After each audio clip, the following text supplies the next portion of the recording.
Olá! Agora você está assistindo Palavra do Dia, uma série de vídeos onde nós ensinamos você a pronunciar determinadas palavras em Quechua. Portanto, a nossa palavra do dia para hoje é Ranti, ranti, ranti.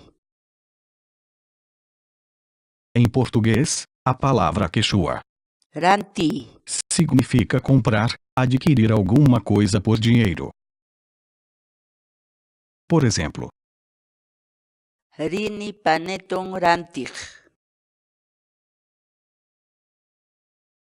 Tente e baixe nossos programas de verificação ortográfica em Quechua, usando nossas aplicações web ou desktop. Vá ao nosso site sc.inantim.com.